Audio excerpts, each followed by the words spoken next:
اي حسين، اي حسين، حقهم ويخافون. اي حسين، حقهم ويخافون. من صابه ورضيعك وانقطع نحره، من جبته وطلبت الماي من الجيش، كل ظنهم دخل عد القمر دوره. ما ظنهم رضيع الرافق العباس، لو فتحوا قماطه ما حد يقدره.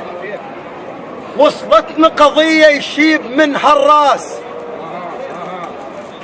واللي يقرا القضيه الكاتله يعذره، لان عبد الله كان يقلد الكفال، ومن كفال عنته ياخذ العبره.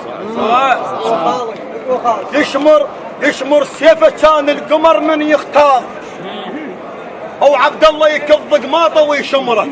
من تصعد الغيره عد قمر عدنان، لجل زينب الكون يكضه ويسطره. او عبد الله كذلك، واختلاف صغير شويه من ابو فاضل طور الفكر.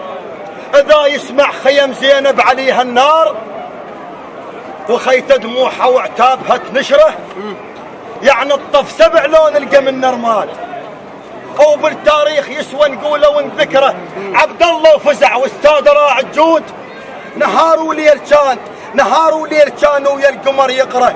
تدرون ابو فاضل كان شي قريه، مو فشي صعب من عالم الذره. يقول له جيش شمك مثل صم تراب، يا عبد الله شيله بكفك وطشر. يقول له جيش شمك بالرباط علي. يلا. يقول له جيش شمك مثل صم تراب، يا عبد الله شيله بكفك وطشره.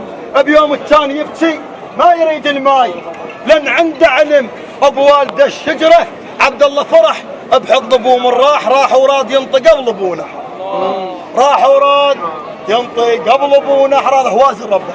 حاط قماطه شالت الغيره بقماطه، شالت الغيره بقماطه، شالت الغيره بقماطه، شالت الغيره بقماطه، شالت الغيره بقماطه، شالت الغيره بقماطه، شالت الغيره